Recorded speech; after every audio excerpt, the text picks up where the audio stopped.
Bonjour, bon après-midi à tous.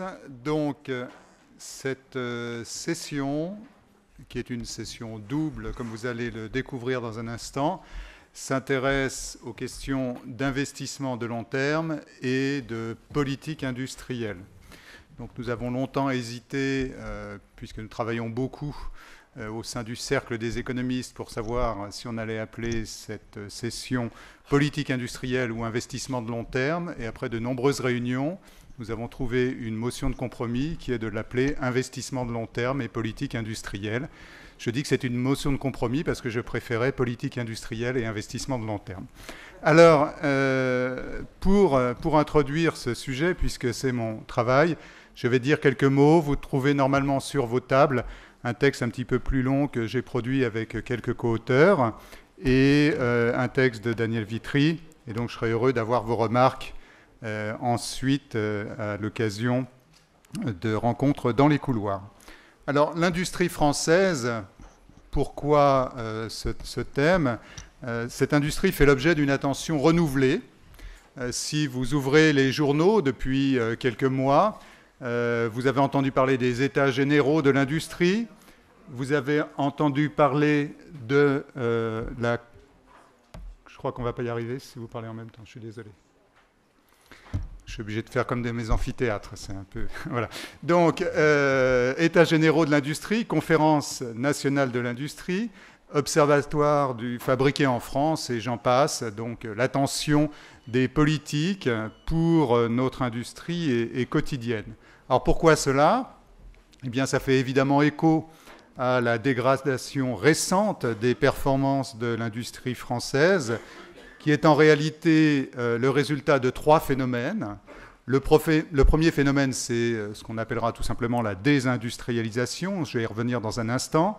Le second, c'est bien sûr la crise. Et le troisième, qui est plus franco-français et qui donc occupera moins notre session, puisque les objets que nous traitons ici à Aix ne sont pas des objets franco-français, la perte de compétitivité de l'industrie française qui s'ajoute à la crise et au phénomène plus structurel de désindustrialisation. La désindustrialisation, de quoi s'agit-il? Ça se définit très simplement comme la baisse de la part de l'emploi industriel dans l'emploi total. C'est de cela dont il s'agit. Donc, est-ce que c'est une bonne nouvelle ou une mauvaise nouvelle? Cela peut être discuté. Pour remettre les choses en perspective, depuis 1970 et jusqu'à avant la crise, la consommation électrique de l'industrie a été multipliée par 2. Oui, je fais comme dans les anciens livres d'économie. Quand je parle d'industrie, je regarde la consommation électrique. Donc multipliée par 2. Et en même temps, la part de l'industrie dans la consommation électrique a été divisée par 2. Alors on va le prendre autrement, si vous préférez. La production industrielle en volume a été multipliée par 2. On produit 2 fois plus de produits industriels en 2007 qu'en 1970, mais la part de l'industrie dans les heures travaillées en France a été divisée par 2. Donc pourquoi multiplier par 2 d'un côté et diviser par 2 de l'autre? Vous connaissez la réponse, ça s'appelle les gains de productivité. La productivité a évidemment été multipliée par 4 dans la période. Et qu'est-ce qu'on fait avec ça? Eh bien, avec cette productivité, on distribue des revenus. On fait des marges pour les entreprises qui les aident à se désendetter quand c'est possible ou à ne pas trop s'endetter en tout cas. Et on baisse les prix, une partie des gains de productivité est passée au consommateur qui peut consommer plus. Mais comme les prix des biens industriels baissent beaucoup plus vite que les prix des services, qui eux d'ailleurs augmentent, eh bien cet effet de ciseau sur les prix fait que la baisse de l'industrie dans la part en valeur, si vous voulez, dans le PIB, est encore beaucoup plus importante que lorsqu'il s'agit des volumes.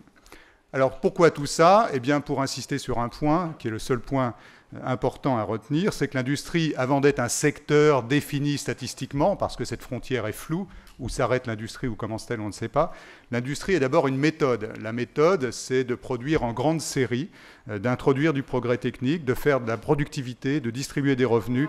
Ces revenus vont se transformer en dépenses et ces dépenses vont se transformer en emplois. Et c'est pour ça que l'industrie est importante. Et il y a d'autres formes d'industrie que les cheminées. Google, de ce point de vue, est probablement une très belle industrie. Le seul handicap est qu'elle n'est pas en France. Alors, cette session va donc s'intéresser dans un premier temps au sujet que j'évoque maintenant, quelle est la place de l'industrie au sens large dans nos sociétés, et dans un deuxième temps s'intéressera à la question comment faire pour faire en sorte que l'industrie au sens large se développe dans nos sociétés avec la question des politiques industrielles et des politiques de long terme. Sur ce, je passe la parole à Eric. Effectivement, il y avait beaucoup d'intervenants pour cette session et peu de place autour de la table. Puis c'est mieux d'avoir moins de monde sur les panels. Et donc, nous avons décidé de couper le panel en deux. C'est pour ça qu'un certain nombre de gens que vous vouliez entendre et dont vous avez lu les noms sur le programme n'interviendront que dans 1 heure au cours de la deuxième session que nous animerons directement après, sans pause café, sans pause du tout. Voilà.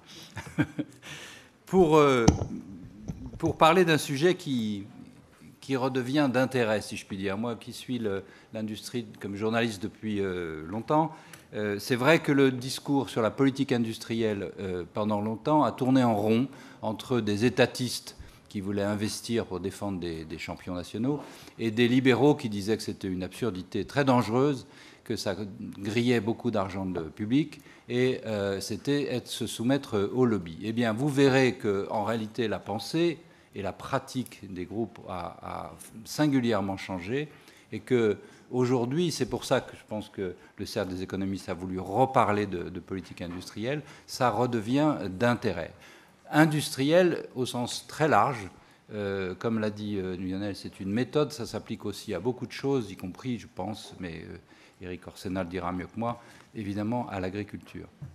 Donc pour en parler, pour vous présenter un peu toutes les nouveautés de la pensée économique autour de cette question de politique industrielle, pour cette relégitimation d'une politique industrielle, vous avez, je vais prendre dans l'ordre, Clara Guémard, désolé n'y voyez aucune discrimination de notre part d'avoir mis Madame Guémard au bout.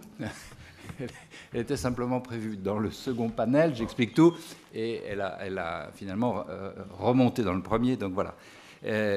Donc je ne vous la présente pas, elle est présidente directeur général de General Electric France, beaucoup de jobs dans la fonction publique et en particulier son dernier avant dans l'agence française de AFI, comment ça s'appelle déjà, AFI, des investissements internationaux. Benjamin, je vais retrouver votre Frémaux, qui lui d'Areva, et voilà, je vais retrouver ma feuille. Donc, directeur de la stratégie d'Areva et secrétaire du directoire. Il remplace au pied levé Anne Lauvergeon, qui devait venir, qui vient régulièrement tous les ans au Cercle, qui est une habituée, une fidèle, et qui, cette année, pour une raison que vous comprenez tous, a préféré partir en vacances. Voilà. Hein, c'est ça ? Elle vous salue d'ailleurs. Elle vous salue tous. Elle reviendra, croyez-moi, tous. Pierre Gadonex, qu'on ne présente plus, l'ancien président d'EDF, et aujourd'hui président d'un autre comité, je vais me perdre dans les comités, international sur l'énergie. Conseil mondial de l'énergie. Conseiller mondial de l'énergie. Franck Dangeard, ancien patron de Thomson, lui est président, directeur d'un certain nombre d'autres... Pas très bon, hein. Dont partenaire d'Harcourt, de chairman d'Atari, ça tout le monde connaît, et puis aussi chairman de stratégie de PwC France. Ensuite, vous avez Vikram Kaushik, qui lui est maintenant consultant, mais qui a été longtemps dans le groupe Tata, et en particulier à la tête de Tata Sky, qui était la filiale qui s'occupait des satellites, un peu l'Eurostat... l'Eurostat du Canal+, de toute la région d'Inde et du groupe Tata. Ensuite, Philippe Aghion, éminent économiste d'Harvard, qui travaille sur ces questions précisément, c'est lui à qui on doit beaucoup de percées intellectuelles sur tous ces terrains.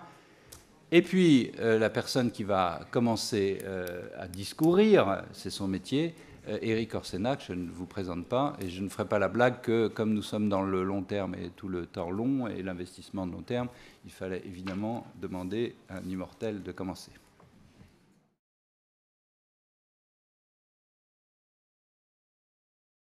Donc je vais continuer sur la lancée d'Éric, avec qui on a collaboré dans le cadre de la commission Attali, notamment.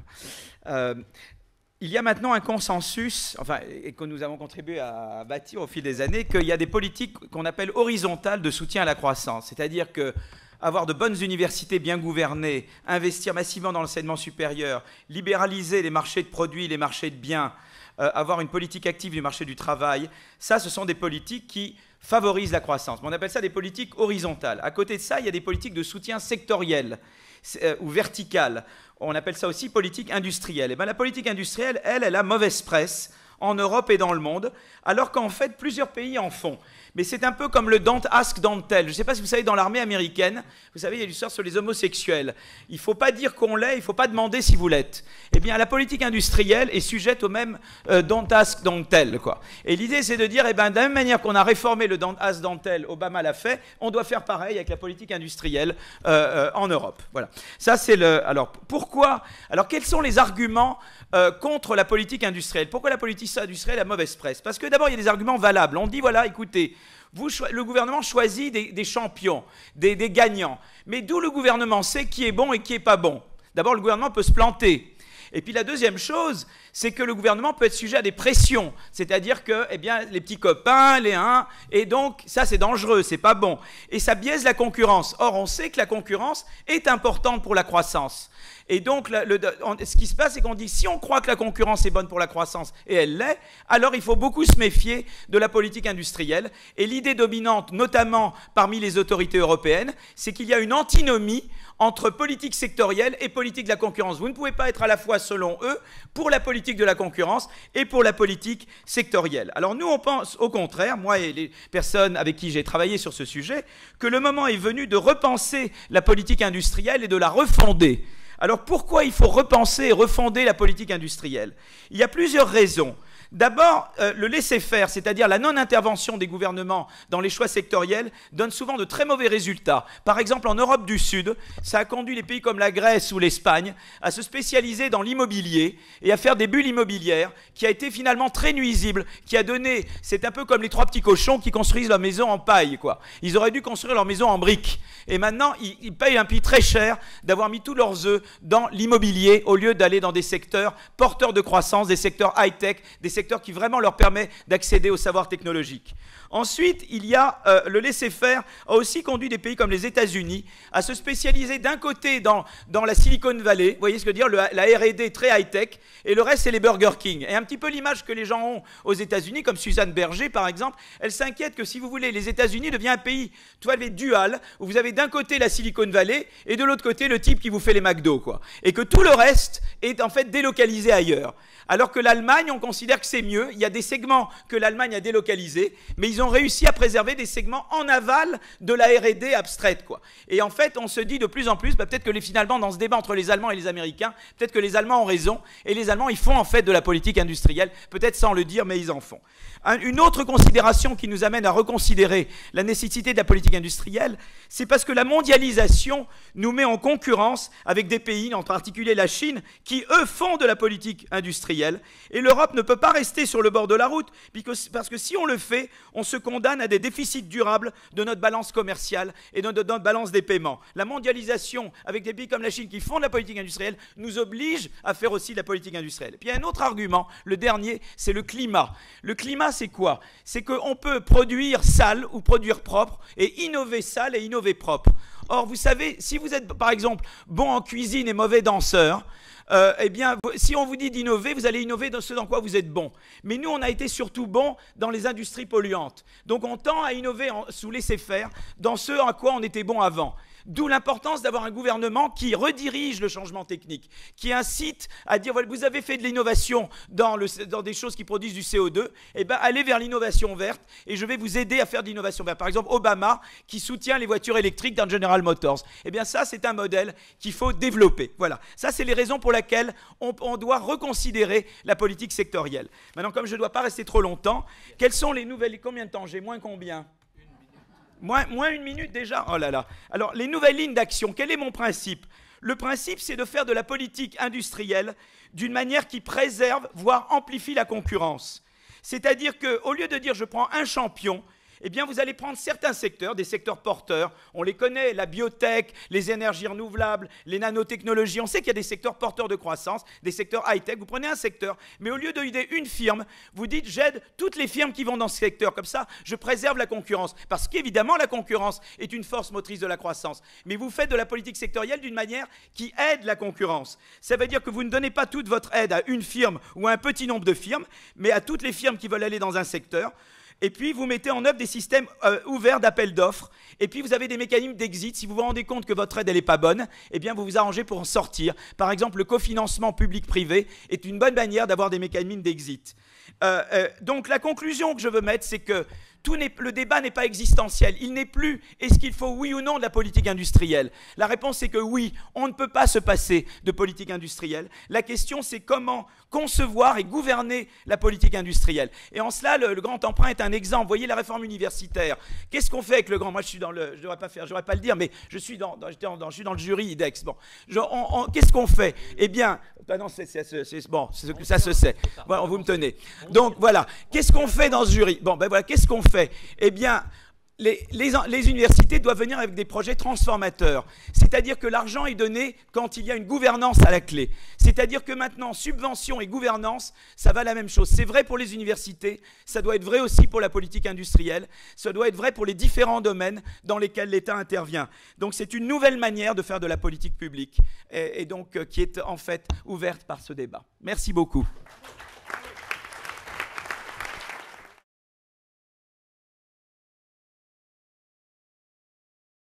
Voilà, deux discours forts et passionnés. Ça m'amène à un point que j'ai oublié tout à l'heure. L'ensemble des intervenants, ou presque, ont écrit des documents avant, ils ont travaillé avant, et vous les trouverez soit distribués sous forme papier, soit cliquez sur le lien sur le site du Cercle des économistes. Je vous encourage vraiment à les lire pour en savoir plus. Parce que vraiment, c'est des documents extrêmement bien faits de Lionel, de Philippe, de Peter, etc. Ils sont vraiment, je vous y renvoie. Voilà, maintenant on va changer de continent pour aller dans les pays en émergence ou en développement. Avec vous, Vrikam Kaushik.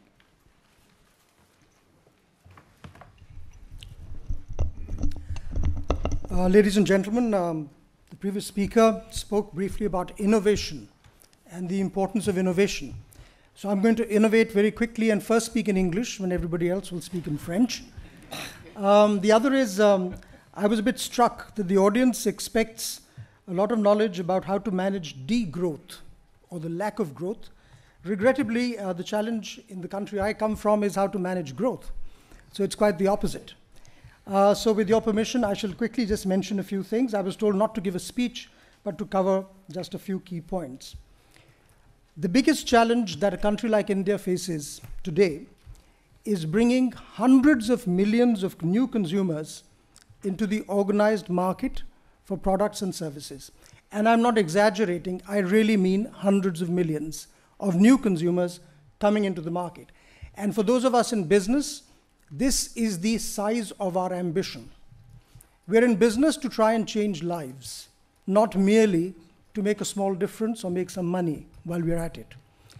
So a lot of Indian business leaders are actually charged with the responsibility of going out there and changing the way consumers consume services and products. So that's the first thing I wanted to say. The second thing I thought I wanted to say was that in a world where differentiation is disappearing every day, different companies, different sources produce similar products and services. Look at mobile telephony, look at satellite television, look at soaps and detergents, look at toothpaste. there is really no difference, significant difference, between products and services. The true differentiation is therefore coming from brands and branding. And the role that this plays is truly significant. Because in the traditional sense, what a brand does is to build trust, to build reliability, to build a confidence in you that you can use it again and again and get quality and value for money in return. So I believe that some of the differentiation is going to really come from the practice of offering brands, and in truly underdeveloped areas, along with those brands, simple benefits like safety, security, health, and well-being. So I think these are the kinds of different problems that we face in countries like India. The second challenge we face in India is the speed of the change that we are having to encounter. And managing that speed of change is truly challenging. There is, I believe, 4 big mega trends that I can identify for you very quickly. The first is unprecedented mobility of populations.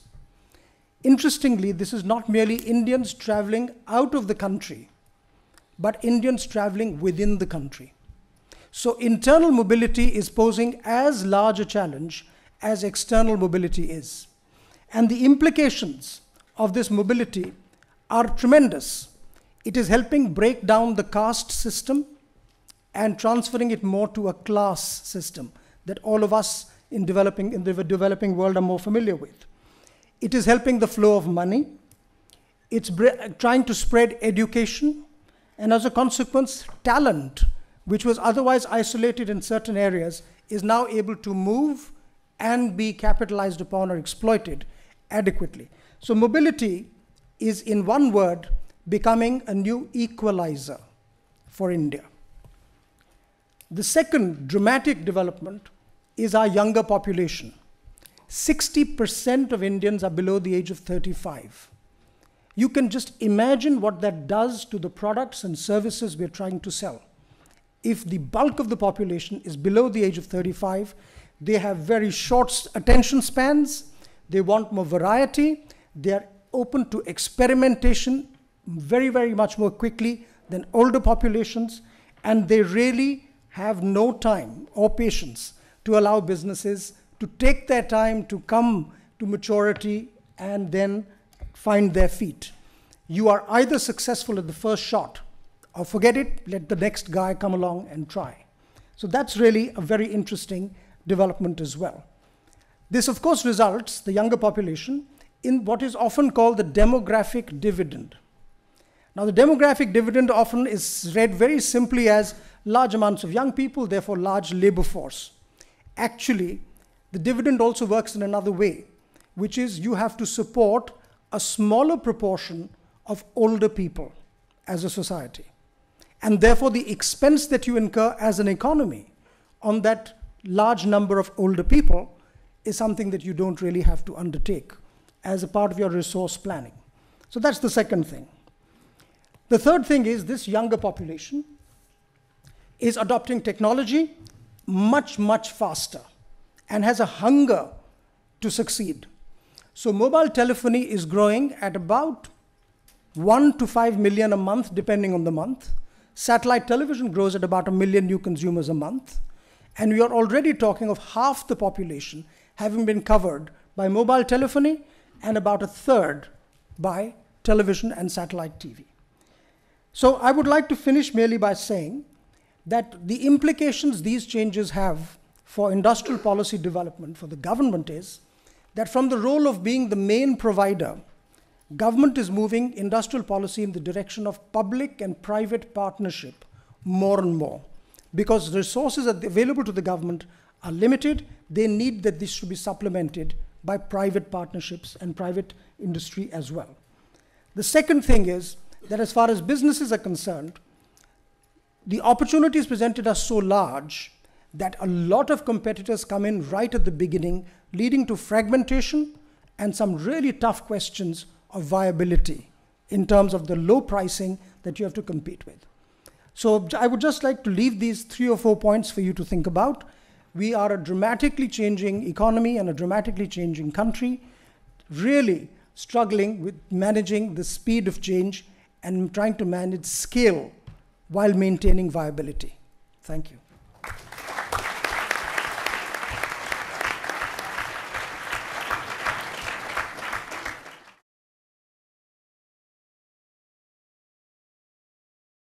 Justement, retour après ce détour aux pays développés, avec vous, Franck Dangeard, quand on voit la mobilité, l'énergie, la vitesse de tous ces pays, quand je rappelle, j'espère qu'il n'y a personne dans la télécom qui va me contredire, mais le pays le plus avancé en matière de paiement par téléphone, c'est le Kenya.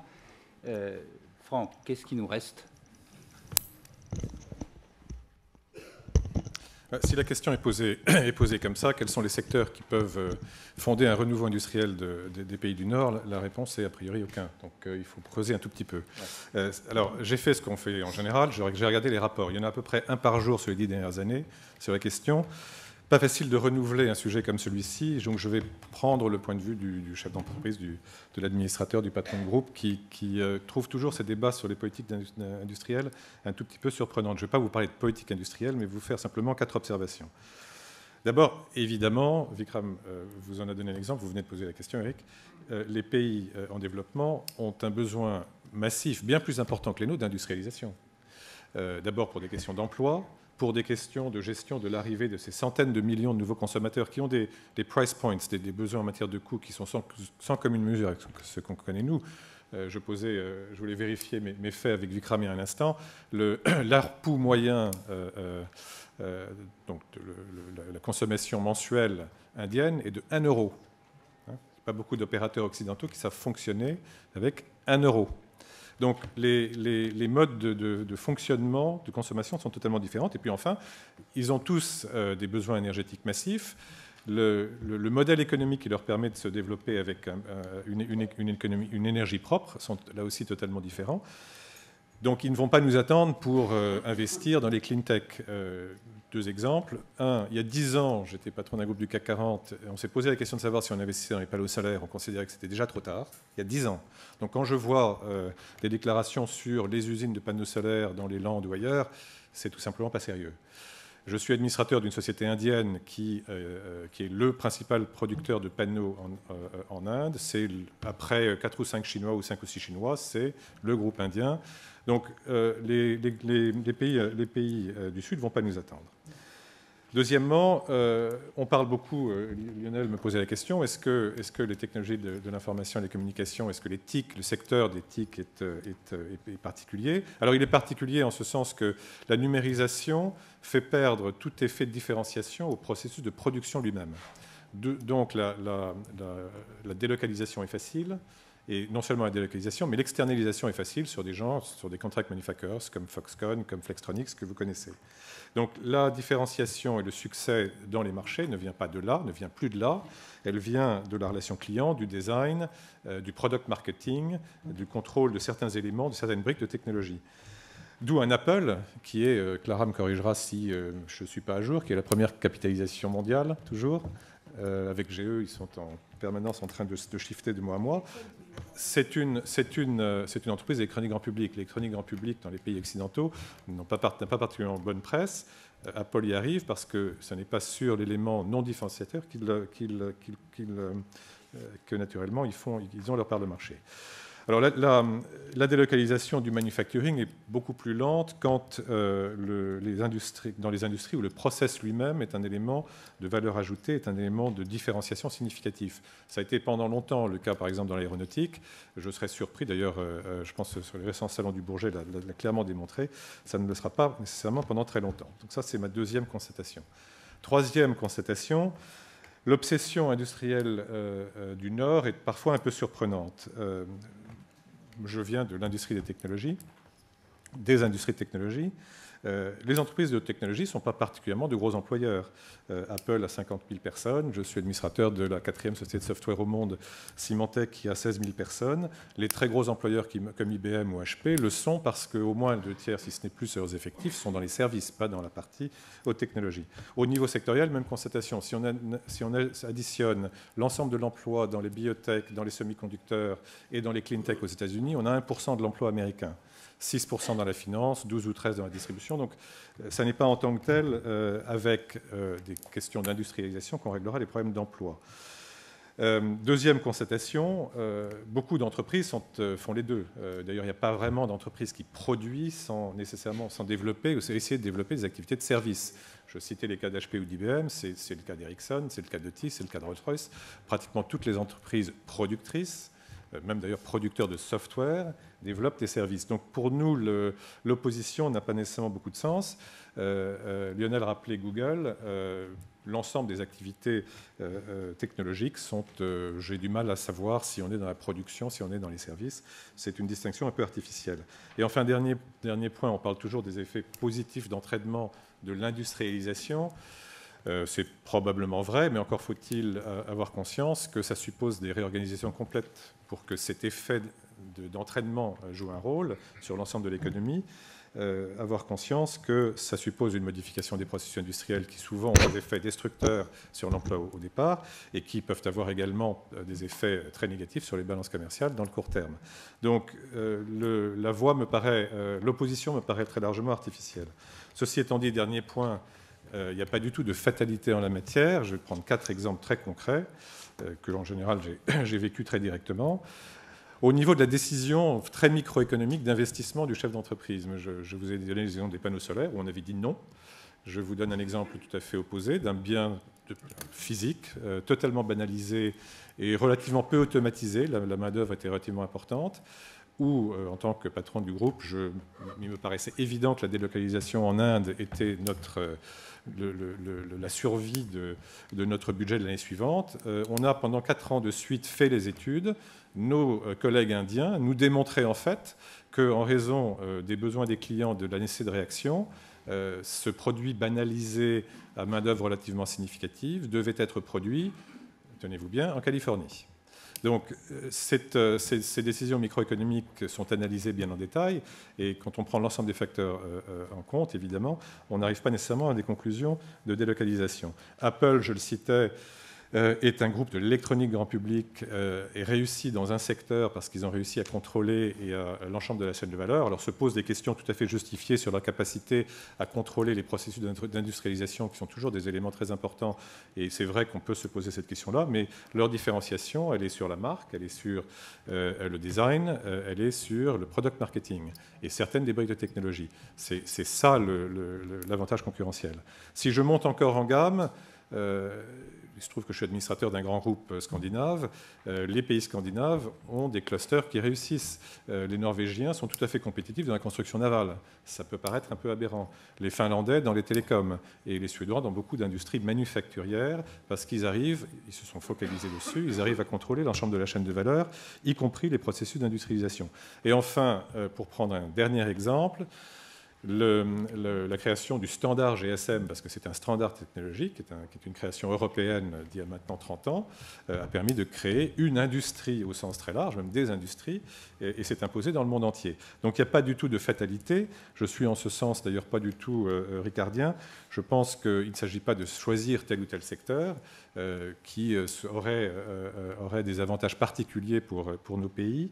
Je pense que tout dépend en fait de l'addition coût, qualité, marque, c'est-à-dire du design, du contrôle de certaines briques de technologie, de la filière, des processus d'industrialisation et au bout du compte du product marketing, et qu'il est parfaitement possible de fonder des secteurs industriels avec qui vont de la production jusqu'au service dans nos pays, à condition de faire des choix, de s'y tenir. Je ne parle pas de politiques industrielles qui peuvent accompagner ces décisions d'entrepreneurs, mais j'y crois beaucoup.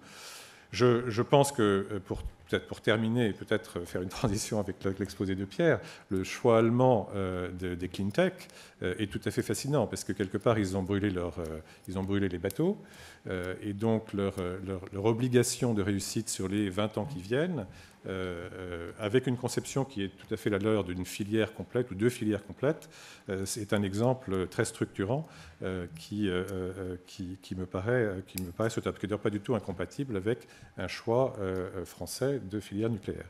Donc, la réponse est pas de secteur ou tous les secteurs. Je ne suis absolument pas ricardien.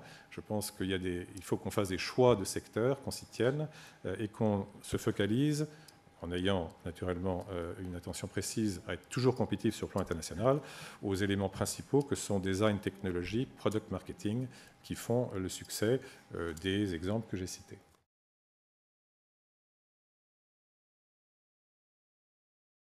Un autre aspect, totalement un autre angle, les coûts, la compétitivité d'un pays, d'une région, avec vous, Clara Guémard, sur...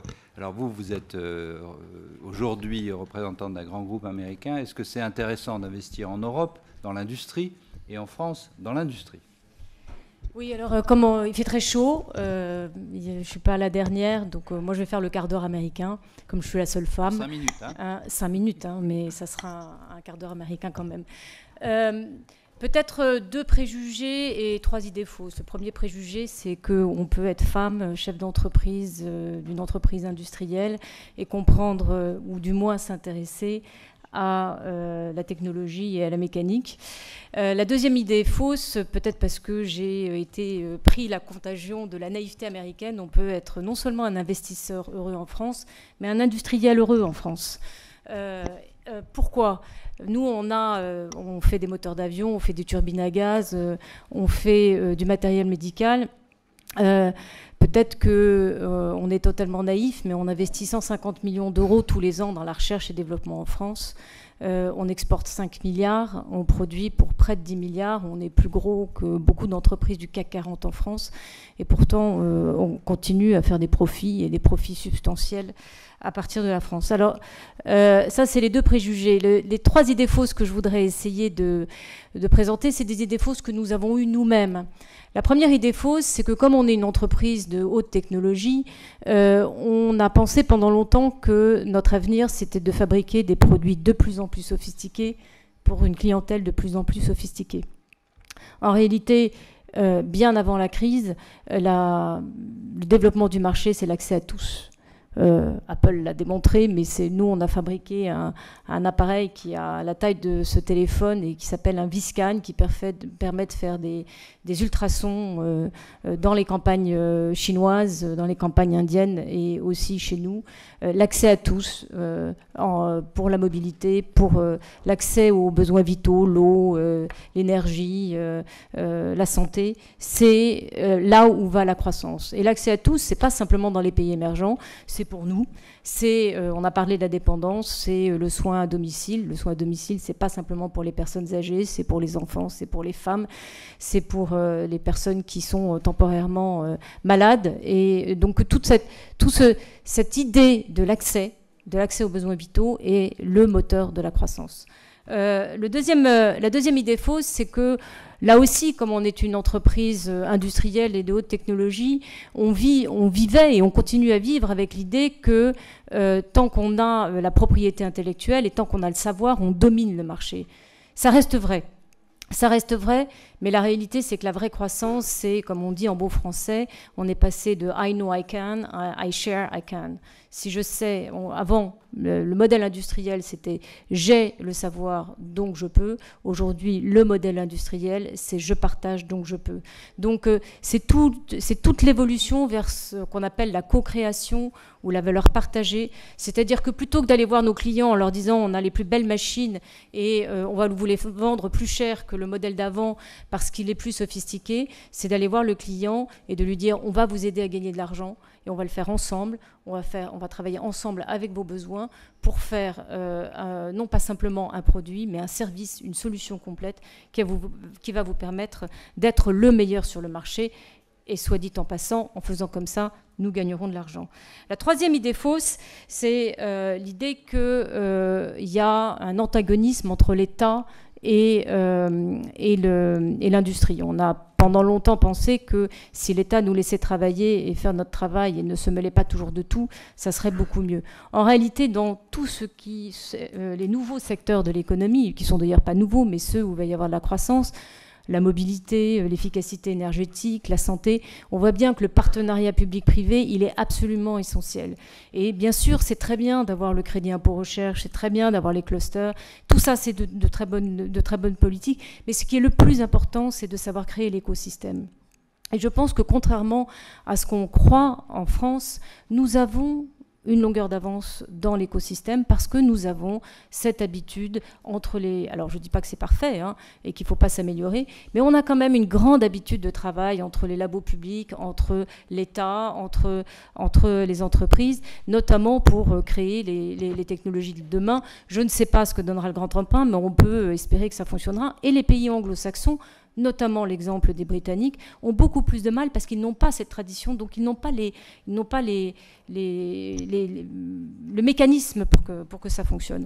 Donc voilà, en conclusion, ce que je voudrais dire, c'est que moi, je suis favorable au patriotisme économique bien compris. Le patriotisme économique bien compris, c'est de favoriser les entreprises qui créent de l'emploi, du résultat, et de la technologie en France, ce que nous faisons. Donc j'espère vous avoir convaincu que nous sommes aussi français.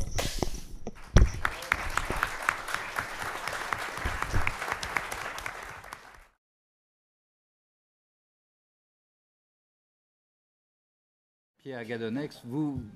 C'est ce qui fait que dans certains pays développés, la consommation d'électricité en pointe est l'été et non pas l'hiver. Oui, c'est ça. Mais nous, c'est encore l'hiver. Oui. Donc ce qui veut dire qu'il y a encore des salles qui ne sont pas conditionnées. Autre forme de politique industrielle, une coopération internationale absolument nécessaire dans l'énergie. Je pense que le secteur de l'énergie illustre beaucoup des thèmes qui ont été déjà évoqués. Je voudrais en évoquer trois. Le premier, c'est qu'il y a une prise de conscience que le secteur de l'énergie est un secteur en forte croissance. Et je vais y revenir. Pourquoi ? Deuxième thème, c'est que c'est un secteur où les politiques publiques sont, Claire Gamer vient de le dire, reconnues comme nécessaires partout dans le monde. Aucun pays n'échappe à la nécessité de définir une politique publique. Et le troisième thème que je voudrais évoquer, c'est que les événements récents, depuis, je dirais, 2-3 ans, montrent que dans ce secteur, il faut aller vers une gouvernance internationale plus développée. Bon, premier thème, c'est la croissance. Même si certains ayatollahs prétendent qu'on doit aller vers une décroissance, la réalité du monde, et ça vient être dit, que ce soit notamment dans les pays émergents, fait qu'il y a un besoin de croissance, et il y a d'ailleurs une croissance en cours très importante, et que cette croissance passe par le développement de la consommation et de la production d'énergie.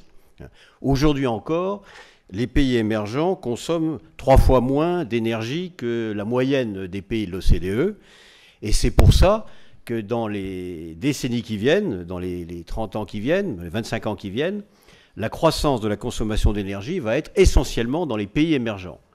Je voudrais d'ailleurs citer tout à l'heure avec mon collègue indien, je vous ai remarqué que 50% de la croissance de consommation d'énergie va être dans 2 pays, l'Inde et la Chine. Plus de 50% de la croissance. Donc la croissance de la consommation d'énergie va être très importante.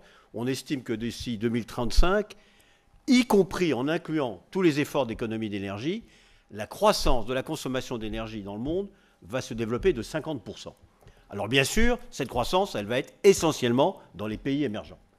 Mais ceci va dire qu'il va y avoir des investissements considérables dans les pays émergents pour faire face à cette croissance, ça a été évoqué tout à l'heure. Mais ce qui n'est pas toujours connu, c'est qu'il va y avoir une croissance très importante d'investissement aussi dans les pays développés, et notamment en Europe. Alors là, ce n'est pas pour créer des capacités nouvelles, c'est pour reconstituer notre patrimoine industriel qui est en train de vieillir. Il va falloir reconstituer des capacités de production, des infrastructures de transport, et ça fait là aussi des investissements considérables. Donc c'est un secteur en forte croissance, et quand on entend parfois, il faut le savoir, des intervenants qui pensent qu'on pourrait réduire la croissance, il faut savoir que c'est un discours totalement inaudible dans les pays en développement. Totalement inaudible. Alors, cette croissance, elle ne va pas se faire toute seule, et c'est maintenant une prise de conscience depuis 3 ans. Je suis assez frappé depuis le cycle des conseils mondiaux de l'énergie. Entre 2 conseils, c'est devenu un consensus. Il faut des politiques publiques. Tous les partenaires considèrent que le signal de long terme qui permet de mobiliser les investisseurs, de mobiliser les financements privés, ont besoin d'un signal de long terme et que ceci ne peut être fait qu'à travers des politiques publiques qui donnent à la fois les incitations, la fiscalité, les signes de tarification, puisque dans le secteur de l'énergie, il y a toujours à un moment une responsabilité sur la tarification qui est sous une forme ou sous une autre de la responsabilité publique. Et le signal de tarification sur le long terme est essentiel pour mobiliser les investisseurs et pour que les opérateurs investissent là où il le faut, c'est-à-dire à court terme et moyen terme sur les technologies qui sont d'ores et déjà matures et donc qui permettent de produire à des coûts compétitifs, et encourager la recherche et le développement pour définir les énergies de demain. Et clairement, aujourd'hui, pour faire face à ce formidable croissance des besoins énergétiques, puisque la consommation d'énergie va connaître des croissances à 2 chiffres dans beaucoup de régions du monde, il faut faire face à toutes les ressources. Et la seule chose qui est reconnue dans une instance, je dirais, au-dessus des parties du Conseil mondial de l'énergie, c'est qu'on ne peut exclure aucune forme d'énergie. On a besoin aujourd'hui du charbon, on a besoin aujourd'hui du pétrole, on a besoin aujourd'hui du gaz traditionnel et nouveau gaz, avec le gaz non conventionnel, notamment le gaz de schiste. On en a besoin. On a besoin du solaire, on a besoin de l'éolien et on a besoin du nucléaire. Et ce qu'il faut bien voir, c'est que quand je dis ça, ça veut dire que ça se fera. Et même si localement, certains pays s'interdisent de faire certains types d'énergie, par exemple le gaz de schiste, par exemple le nucléaire, ça ne veut pas dire que pour autant, ces techniques ne vont pas se développer. Elles se développeront. Le gaz de schiste, aujourd'hui, se développe aux États-Unis et aujourd'hui représente déjà la moitié des réserves gazières en développement aux États-Unis et est en train de changer complètement la donne énergétique. Et le nucléaire se développe dans le monde. Il y a aujourd'hui, Hervé Macheteau précisera peut-être tout à l'heure, il y a aujourd'hui 60 centrales nucléaires en construction dans le monde. 60. La moitié sont en Chine et le reste dans 3-4 pays qui sont des pays à forte croissance, y compris la Russie qui a maintenu son potentiel et sa volonté de se développer dans le nucléaire. Et donc, on a besoin de toutes les formes de réponse. Alors, bien sûr, les pouvoirs publics, avoir une politique publique, ce n'est pas la nécessité d'une réussite. Et il peut y avoir aussi des échecs de politique industrielle. Et ces échecs sont certainement, généralement dus à des actions où les politiques sont de court terme ou avec des variations. Enfin, le troisième thème que je voulais dire, c'est la nécessité d'une gouvernance mondiale. Car il y a des sujets en matière industrielle, en matière énergétique, qui ne sont pas et qui ne sont plus de la seule responsabilité des pays. Ils ont des applications régionales, voire mondiales. Je pense par exemple à la sécurité. La sécurité aujourd'hui, quand il y a un accident, un grave accident comme celui de Fukushima, ou un grave accident comme celui de l'explosion de la plateforme pétrolière au golfe du Mexique, clairement, ça a des incidences dans tous les pays, et il est légitime que les règles de sûreté convergent et qu'il y ait une organisation d'un système de contrôle et de gouvernance qui permettent à tous les pays de partager les règles de sûreté. Ce n'est pas en prenant une décision dans un pays qu'on améliorera la sûreté au niveau mondial. C'est vrai aussi du CO2. Les émissions de CO2 sont un enjeu mondial. Et je voudrais dire aussi que des décisions de politique industrielle ou de politique énergétique, comme ce qui vient d'être fait en Allemagne, il faut bien voir que ça a une conséquence et un enjeu au niveau régional, car l'équilibre du système électrique européen dépend de la contribution de chaque pays.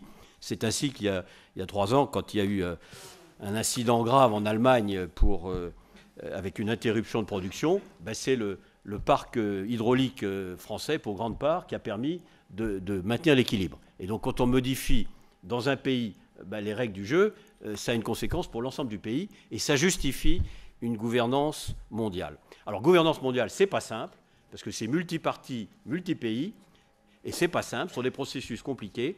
Et une de mes intérêts aujourd'hui, c'est au sein du Conseil mondial de l'énergie, c'est d'essayer de trouver des occasions de rapprocher les points de vue des différents partis.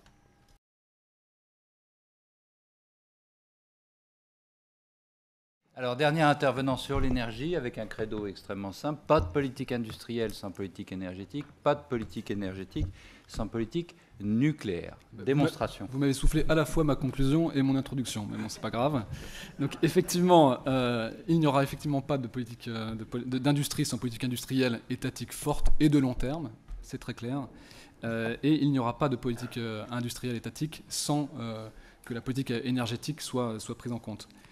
Toute politique énergétique, que ce soit en France, en Europe ou dans le monde, doit répondre à 3 contraintes et 3 objectifs.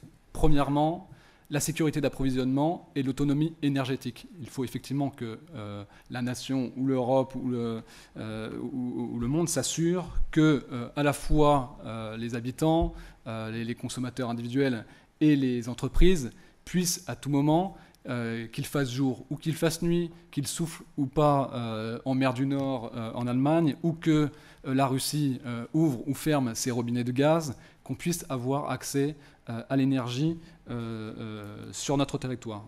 Deuxièmement, deuxième objectif, la compétitivité des entreprises et le pouvoir d'achat des ménages. Toute politique énergétique doit prendre en compte cette contrainte. Et enfin, la lutte contre le changement climatique. Même si ce débat est passé un peu au second plan depuis l'accident de Fukushima, ça restera une contrainte forte. Donc si on applique cette grille d'analyse à une politique énergétique française qui est en cours de déploiement, l'éolien offshore, qu'est-ce qu'on peut en tirer? On s'aperçoit que l'État cherche à juste titre à déployer des champions nationaux dans le domaine de l'éolien offshore, Alstom, Areva, pour ne pas les citer. Il doit faire face à la contrainte du pouvoir d'achat des ménages, puisque ces énergies, comme toutes les énergies renouvelables, sont massivement subventionnées. Pour rappel, le mégawattheure nucléaire sort à 50 €, tandis que l'éolien offshore, le mégawattheure offshore, sort entre 130 et 150 €. Donc, et la différence est financée par les entreprises comme par les ménages. Donc on voit bien que sur le deuxième objectif de compétitivité de pouvoir d'achat, la politique de développement de l'éolien offshore est déjà en soi, porte en soi certaines contraintes. Et on voit bien que dans ce contexte-là, on peut se poser la question de l'avenir du nucléaire. Pour ça, si on raisonne en faisant fi de l'émotion qu'a suscité la catastrophe nucléaire de Fukushima, on s'aperçoit que les fondamentaux sont absolument inchangés.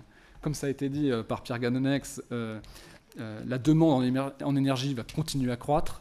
3 milliards d'habitants supplémentaires sur cette planète d'ici 2050. Il va falloir que les besoins vont progresser, vont être multipliés par 2 d'ici cette date. Et il faudra bien y subvenir. Deuxièmement, il nous faut, si on veut maintenir la température de cette planète, l'augmentation de la température de cette planète en dessous de 2 degrés, il nous faudra diviser par 2 nos émissions de gaz à effet de serre. Enfin, avec des énergies fossiles qui se raréfient et avec des conflits géopolitiques qui sont toujours menaçants, il faudra également qu'on puisse faire sans. Et quatrièmement, il y a la question des coûts. J'en ai parlé à l'instant, 50 € du mégawattheure pour le nucléaire, grosso modo, 120 pour l'éolien offshore, 250 € pour le photovoltaïque. On s'aperçoit que le nucléaire a toute sa place dans le mix énergétique, à la fois parce qu'il permet, c'est une énergie concentrée, qui prend assez peu de place, qu'on peut exploiter de manière sûre et qui est effectivement peu chère.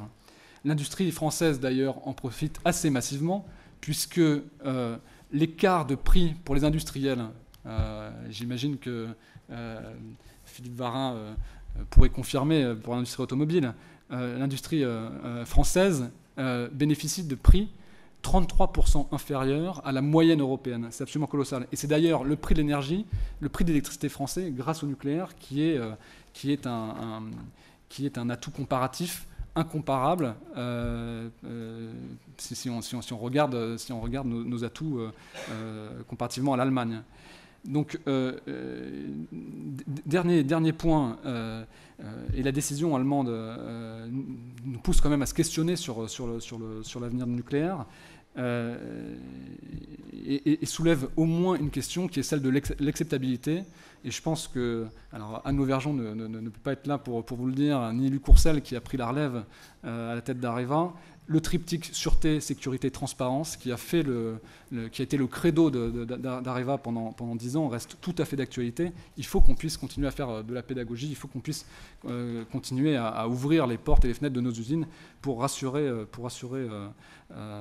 toutes les parties prenantes. Et donc, en conclusion, je dirais simplement que le secteur du nucléaire reste une exception française, avec une progression des emplois, notamment dans les PME. C'est 125 000 emplois directs, 400 000 induits.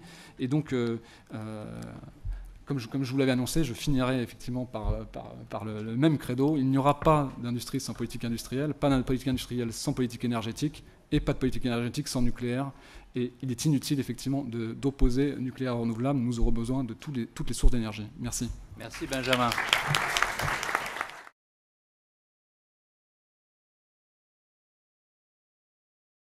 Alors, je remercie Madame, Messieurs d'avoir tenu leur temps de parole correctement, ce qui fait qu'il reste quelques minutes, pas mal, pour des questions dans la salle. Préparez-vous, je ne sais pas s'il y a des micros, mais la salle sinon est assez petite pour que on puisse vous... Alors, je vous rappelle qu'il s'agit de poser des questions. Est-ce qu'il y a des micros? Ah oui, voilà. Pardon, ça va venir de ce côté-là. Vous vous présentez en deux secondes. Oui, Joël Rosenberg. Bonjour. Je ferai, pendant une autre table ronde qui parlait des exportations des entreprises exportatrices françaises un peu plus tôt, et qui soulignait la diminution des entreprises qui étaient capables d'exporter, et notamment les PME. Et je comprends mal avec l'exposé qu'on vient d'entendre, puisqu'on a un écosystème qui, semble-t-il, est tout à fait favorable et tout à fait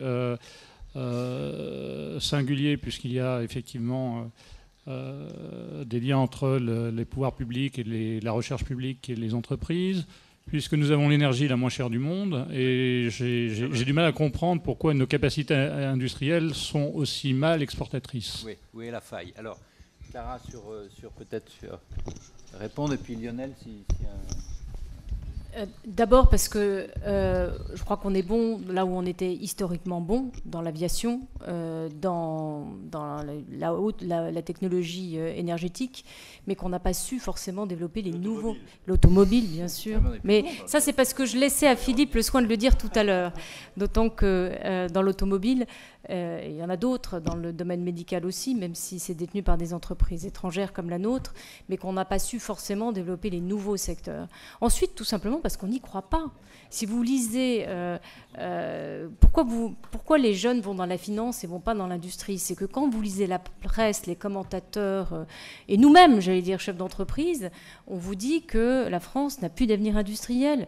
C'est vrai que la bataille est difficile et que dans la compétition de l'accélération, la vitesse, la course à l'innovation, c'est compliqué, mais on est quand même on se tire une balle dans le pied parce qu'on n'y croit pas nous-mêmes. Donc je pense que la première des choses, c'est d'expliquer que un pays doit vivre sur 3 pieds. C'est pas vrai qu'une économie mature doit sacrifier son agriculture puis sacrifier son industrie pour devenir un pays de service.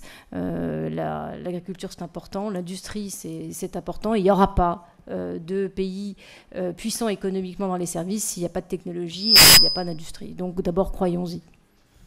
Malheureusement, l'électricité n'est qu'un des facteurs de compétitivité d'un pays, et il y en a bien d'autres qu'il faudra prendre en compte, quoi.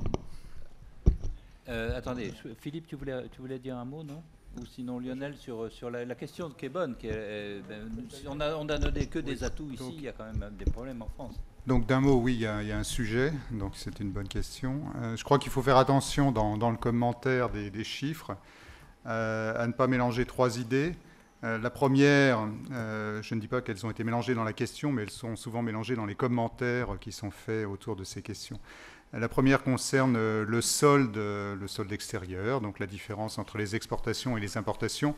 Et là, on voit bien qu'il y a un sujet aussi du côté des importations, évidemment, du côté du pétrole, mais pas uniquement, d'un certain nombre de biens de consommation. Donc, si on veut se restreindre aux exportations, il y a à nouveau deux choses à ne pas confondre. La valeur des exportations, qui, elle, si on fait l'exception de la crise, a plutôt tendance à augmenter quand même, et les parts de marché. Et c'est ça qui nous intéresse à la fin. Donc la question, c'est de savoir est-ce que les exportations de la France augmentent plus vite ou moins vite que les importations mondiales. Et la réponse algébrique est forcément moins vite. Ça s'appelle l'émergence. C'est-à-dire, on a parlé de l'Inde, de la Chine. Donc si l'Inde et la Chine émergent, c'est formidable, mais nécessairement, ça se traduit par des réductions de parts de marché des autres. C'est juste algébrique. Et donc, il se trouve que la France a des parts de marché plus petites dans un marché mondial plus grand. Il y a un pays qui fait exception à ça, c'est l'Allemagne. Et donc, essayons de comparer ce qui se passe entre la France et l'Allemagne. Le bon benchmark, c'est évidemment les autres pays de l'OCDE. Et donc, quand on fait ça, on voit que l'Allemagne, évidemment, fait mieux que les autres pays de l'OCDE, qui, eux, perdent des parts de marché à cause de l'émergence. Et la France fait moins bien que l'Allemagne, bien sûr, et moins bien que les autres pays de l'OCDE, surtout. Donc, il y a un bon élève dans la classe et il y a un mauvais élève. Donc, c'est ça toute l'histoire. Alors, il faut faire attention. Je voudrais juste terminer d'un mot. Quand on parle de ces questions d'exportation, on a beaucoup travaillé au CEPI, à Bruegel et dans différents endroits, à la Banque de France, sur les statistiques individuelles des entreprises pour essayer vraiment de comprendre ce qui se passe, puis aussi parce que c'est un peu la mode de faire ça un peu parmi les économistes aujourd'hui, donc on a suivi le vent. Donc ce que l'on trouve, en fait, c'est que c'est très très concentré. Hein. Il y a un livre célèbre qui avait été écrit par quelques collègues qui s'appelait les Happy Few, donc c'est vraiment de ça dont il s'agit. En France, on a à peu près 100 000 exportateurs, et si vous en retenez 1%, donc si vous regardez 1000 exportateurs, à eux seuls, ils font les 2/3 de nos exportations. Et donc le problème de la France, c'est que ces 1000 exportateurs, qui sont d'ailleurs pas 1000 entreprises, puisque beaucoup appartiennent au même groupe, donc si on faisait donc une consolidation de tout ça, on verrait que c'est beaucoup moins que 1000. C'est ces 1000-là qui, en fait, très souvent contribuent négativement dans les périodes difficiles. Et est-ce que c'est grave? Ben non, pas nécessairement, c'est normal. Il y a une sorte de cycle de vie. Et à partir d'un moment, on produit plus à l'étranger parce que les marchés sont à l'étranger. Donc ce qui manque à la France, c'est un renouvellement suffisant de ce stock d'exportateurs. Donc on a le flux de sortie normal, mais c'est le flux d'entrée qui n'est pas normal. Et là, on revient sur des questions qui sont beaucoup plus liées à ce que l'on peut dire sur la politique industrielle, sur le biotope et sur la génération de nouvelles entreprises. Philippe veut peut-être nous en parler. Mais c'est évidemment là que le bas blesse en France. On n'a pas tant un problème avec les entreprises qui sont en place, qui vivent leur vie d'entreprise, de grands groupes internationaux avec leurs stratégies qui, la plupart du temps, sont bonnes. Mais on a un vrai problème de renouvellement de ce tissu. Juste très brièvement, pour compléter ce que vient de dire Lionel. En fait, on s'est rendu compte que, là on a fait un rapport pour le Conseil d'analyse économique avec Elie Cohen, Mathilde Lemoine, Gilles Berset. On a montré que, là, en fait, les PME en France, donc il y a moins d'entrées de PME et elles sont moins innovantes. Donc les PME françaises font moins de R&D que les PME allemandes. Donc il y a un problème, peut-être de manque d'accès au crédit, mais de manque de dynamisme des PME françaises par rapport. Le crédit peut être probablement une raison et peut-être l'État peut suppléer au crédit. Donc ça, c'est une grande différence avec l'Allemagne. Nos PME à nous sont beaucoup moins innovantes, investissent beaucoup moins dans l'innovation que les PME allemandes. Ensuite, deuxième chose, il y a beaucoup de travailleurs en Allemagne. Dans le système éducatif allemand est un système où on fait beaucoup la navette entre l'école et l'entreprise. Donc vous avez ce qu'on appelle en anglais des semi-skilled workers. Et quand je vous disais tout à l'heure qu'aux États-Unis, on délocalisait tout ce qui n'était pas R&D et les services en bas, en Allemagne, c'est beaucoup moins le cas parce que vous avez toute cette frange de semi-skilled workers qui permet justement, en outsourçant ce qui est en bas, de sauvegarder toute une série de segments qui ne sont pas de la R&D en haut, mais juste en dessous, vous voyez ce que je veux dire. Et ça, les Allemands sont très bons pour faire ça.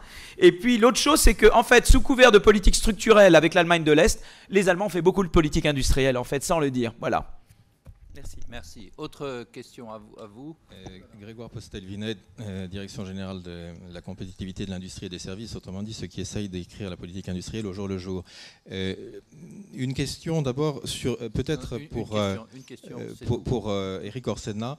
Je constate de manière pratique que la politique industrielle consiste pour 30% de son temps à essayer de faire des choses utiles et pour 70% du temps à essayer de limiter les impacts éventuellement négatifs d'autres politiques publiques toutes légitimes, mais qui ne sont pas nécessairement tournées vers la compétitivité ou vers l'industrie. L'Allemagne avait résolu ça avec le Standort Deutschland. Comment faire en l'occurrence, sachant que l'Allemagne et la Chine sont les deux pays qui ont une vision de long terme, ça nous a été rappelé par l'ambassadeur d'Allemagne tout à l'heure, et puis le 12e plan chinois le décrit également, et une orientation de long terme en la faveur. Peut-être un autre point tout de même sur l'énergie. On n'a pas cité les économies d'énergie. Or, je lis dans le rapport qu'à côté de la reconnaissance de l'impératif de compétitivité, il ne faut pas l'inscrire dans un moins 10 ans salarié. Nous avons tout de même perdu 10 points ou un peu plus de compétitivité coût par rapport à l'Allemagne, ce qui finit par avoir une boucle de rétroaction sur l'investissement et sur leur coût. Par conséquent, ne peut-on chercher des pistes de ce point de vue-là sur un basculement qui soit un peu moins favorable à la consommation, un peu plus à l'investissement, mais qui, pour ne pas obérer lourdement en termes sociaux l'impact que ça a, se fasse via des économies d'énergie, notamment pour l'habitat et pour les populations les plus défavorisées. Lionel, tu veux...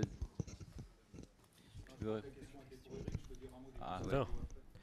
Alors, c'est ce que vous dites, on en avait parlé avec Louis Gallois, et il disait qu'au fond, l'Allemagne n'avait pas une politique industrielle avouée, mais que toutes les mesures envisagées étaient soumises au fil de savoir est-ce que c'est bon pour l'industrie ou pas. Et que c'était la somme de toutes ces mesures, ou pas prises ou prises si elles étaient positives ou pas prises si elles étaient, qui faisaient une politique. Ça, c'est la première chose. La deuxième chose, et ça c'est intéressant parce que vous avez quand même une politique industrielle en creux, et que nous, souvent, on pose la question, est-ce que c'est bon pour le consommateur ou est-ce que c'est bon pour la production industrielle, mais aussi pour l'agriculture? Est-ce que c'est bon pour la compétitivité de l'agriculture? On a peu parlé de l'agriculture, mais comme il n'y a pas de vraie distinction, je suis bien d'accord, entre production et services, aussi il y a une industrie agricole, et s'il n'y a pas d'industrie agricole, on doublera pas la production pour nourrir les 3 milliards en plus. Donc, première chose. Deuxième chose qui me frappe, c'est, pour revenir à ce que disait Philippe, c'est que c'est un souvenir qui me vient, puisqu'on était avec Jean Hervé, et on était au MITI, et on avait un projet pour à l'époque le G7, pour développer un peu un grand plan de développement de la technologie. Et les gens du MITI, donc à Tokyo, nous disaient, non, nous sommes, écoutez bien, nous sommes contre les subventions publiques au MITI. Donc, comme on était jeunes et naïfs, on a dit, bah oui, c'est formidable, c'est japonais, il n'y a que l'initiative privée. Maintenant, je serai moins naïf. Merci. Sur l'efficacité énergétique, je voudrais juste donner un exemple. Ça fait depuis 1980 qu'on fabrique les ampoules à économie d'énergie. Sauf qu'on ne les vendait pas. Ça intéressait personne de payer 15 € une ampoule qui mettait quelques minutes à s'allumer. Le marché a changé, le consommateur a changé. Donc l'efficacité énergétique, oui. Mais il faut qu'il y ait encore une fois l'écosystème, c'est-à-dire qu'il y a à la fois les règles du jeu, les incitations et le consommateur qui veuille bien les utiliser. Je suis Gouria de l'OCDE. Monsieur Agion, je voulais seulement mentionner qu'il y a une semaine ou deux, les Néerlandais viennent de mettre un plan industriel et il l'appelle Top 9 Sectors. Ce sont les Hollandais qui sont... Et ils ont commencé avec les fleurs, l'exportation de fleurs, comme ils le font toujours, mais jusqu'à le plus sophistiqué. Et ce n'est pas nécessairement qu'il joue les favorites, mais il dit, dans ces secteurs, ce sont 9, ce n'est pas seulement 1 ou 2, il faut mettre autour le contexte, la facilitation, le financement, les recherches, les universités, l'offre de compétences, de skills, etc. Mais ça, c'est hier. Ça, c'est la semaine dernière, dans un pays comme l'Hollande qui vit de la concurrence et de l'ouverture de marché et de se maintenir compétitive. Alors je voulais seulement mentionner ça. Et dans la question de Areva, de la question nucléaire, je dirais, je suis totalement d'accord. Chacun prend des décisions par les raisons que c'est des raisons souveraines. Je dirais, il faut naturellement tirer toutes les leçons de Fukushima et dans le dessin, dans la construction, dans l'opération, la maintenance, la question des déchets, etc., la protection. Mais après ça, revenir sur les programmes, revenir sur les projets, parce que nous croyons, certainement à l'OCDE, nous croyons que le nucléaire est toujours une partie de la solution.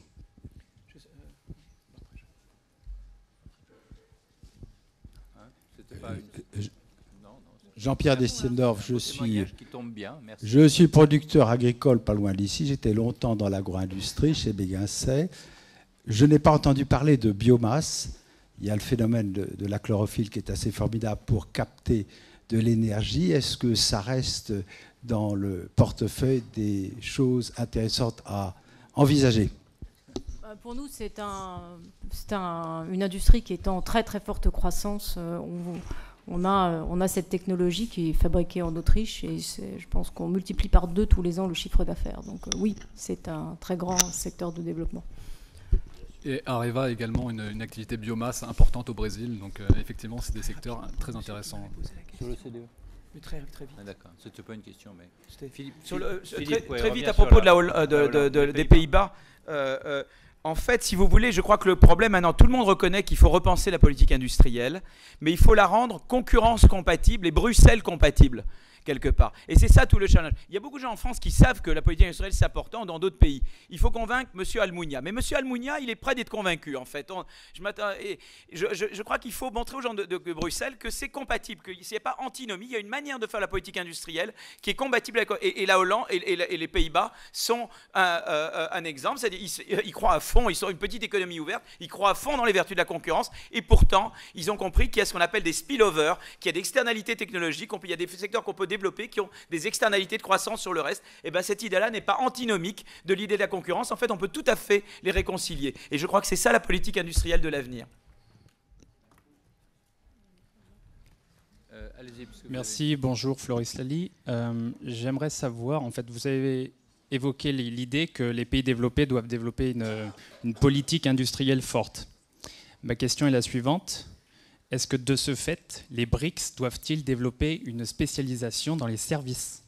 Sous-entendu, si tout le monde se met à développer une politique industrielle forte, quid des BRICS? Well, quite honestly, the focus in most BRICS countries, certainly India, the service sector is showing the largest growth. So you're probably right that it is an area of tremendous potential. But in providing essential products and services to the growing market, I think we'll have to take both services as well as the manufacturing sector. And not forgetting the agricultural sector, which is extremely important to feed such a large population. But yes, the services sector does present a huge opportunity, and a lot of the investments are coming in there. Thank you. Alors, the last question. Oui, puis après on va procéder à un délicat changement de panel, mais restez. Je vais vous expliquer. Bonjour à tous, Jean-Christophe Tortora, je suis le vice-président de France Économie Région. Je viens de Toulouse, j'apporte cette précision parce que vous imaginez bien qu'après le Salon du Bourget, on ne peut être que satisfait des nombreuses commandes. Toutefois, depuis quelques jours, il y a de vraies inquiétudes de la part des industriels, que ce soit Airbus, ADS ou d'autres, et je pense peut-être M. Gadonex pourra apporter des précisions, puisqu'il est président du conseil de surveillance de l'ATECOR. C'est qu'on voit aujourd'hui les difficultés de notre politique industrielle en France, parce qu'aujourd'hui la question revient sur le sujet de la délocalisation, cette fois-ci pas pour des questions de coûts, mais pour des questions simplement d'un manque aujourd'hui de ressources. C'est-à-dire que clairement aujourd'hui l'inquiétude des industriels depuis maintenant un mois, le débat qui fait depuis le centre Bourget, c'est finalement il va nous manquer des hommes pour construire ces avions, il va nous manquer des ingénieurs, et qu'aujourd'hui il y a une vraie problématique aujourd'hui entre une filière que l'on a su développer, un marché mondial qui est très porteur pour la France et pour l'Europe, mais on voit bien aujourd'hui les limites de notre système, où en clair aujourd'hui il manquera du monde des cols blancs et des cols bleus pour réaliser ces avions? Très très bonne question. Je pense qu'on va y revenir dans le deuxième panel, mais déjà Pierre, si vous voulez bien. Avant, je voudrais dire que dans les secteurs qui réussissent, l'aéronautique en fait partie, et 75% de la production réalisée par l'aéronautique française est exportée, hein, puisque c'est vraiment un marché où la clientèle est internationale. Et je voulais dire par rapport au nucléaire que l'aéronautique a réussi à devenir une véritable industrie internationale en ayant des normes de sûreté qui sont mondiales. Il n'y a qu'une seule norme de sûreté pour les avions dans le monde. Et quand vous montez dans un Airbus ou dans un Boeing, vous ne vous posez pas la question de savoir s'il a été agréé par l'autorité américaine ou par l'autorité française. C'est un exemple de réussite. Et je me pense que dans le nucléaire, il faut arriver à se fixer ça comme objectif. C'est compliqué, ça prendra du temps. Bon, sur la politique dans l'aéronautique, il faut savoir qu'il y a eu beaucoup de délocalisations dans l'aéronautique, hein, dans le passé, avec une raison, parce que ce n'est pas seulement conjoncturel, hein, il y a eu un phénomène de moyen terme, qui pour une raison, c'est qu'on vend dans l'aéronautique en dollars et les coûts sont en euros. Hein. Et tout le monde se réjouit du fait que l'euro est fort. Il l'est, mais en compétitivité, c'est au détriment de l'exportation française, hein, il faut le savoir. Et malgré ça, malgré cette délocalisation, grâce à la croissance, il n'y a pas eu de problème d'emploi en France, parce que la croissance de l'industrie a été largement compensée, les délocalisations qu'il y a eu. Alors c'est vrai que la matière grise dans l'aéronautique est en France, hein, essentiellement, hein, et aujourd'hui, du fait du développement, c'est vrai que l'emploi et les compétences sont en train de devenir une ressource rare. C'est vrai. Ceci étant, la filière aéronautique est une filière qui fonctionne bien et a su, dans le passé, attirer des talents. Hein. C'est aujourd'hui un secteur qui attire les jeunes. Et c'est vrai qu'aujourd'hui, c'est une des contraintes. Merci Pierre. Dernier mot et en conclusion, Éric. Écoutez, c'est ce qu'on a dit, c'est ce qu'a dit Clara tout à l'heure, c'est que l'image de l'industrie, on commence à s'y intéresser, mais l'image n'est pas suffisamment bonne. C'est vrai que il n'y a pas, je vais sans arrêt dans les classes, il n'y a pas un enthousiasme pour les carrières d'ingénieurs. Je dis sans arrêt, écoutez, moi je suis écrivain, littéraire, juriste, etc. Mais soyez dans ces carrières-là et vous allez faire des vies tout à fait passionnantes parce que construire, c'est magnifique et qu'il faut le dire. Et que si on se tire la balle dans le pied en disant pas ça, en fermant cette possibilité-là, eh bien, il ne faut pas s'étonner qu'on manque d'hommes. Et deuxième point qui me frappe beaucoup, c'est que, et je connais assez bien ces questions, puisqu'il se trouve que j'avais accompagné pendant 2 ans les 2 dernières années de construction de l'A380, et me disait, on a besoin de formation de ces gens-là, et que les formations de ces gens-là, c'est au moins 10 ans, et qu'il faut tout faire quand il y a des cycles de conjoncture et qu'on va au bas du cycle pour les garder, parce qu'après, quand la conjoncture est mauvaise, eh bien, on attend 10 ans pour les avoir et on n'y arrive pas. Donc il y a à la fois une sorte de... Encore une fois, on retrouve notre thème d'inscription dans le long terme, et moi, je vous dis encore une fois, j'ai rencontré pendant 2 ans des gens fiers, et la fierté est notamment une catégorie économique. Merci beaucoup, madame.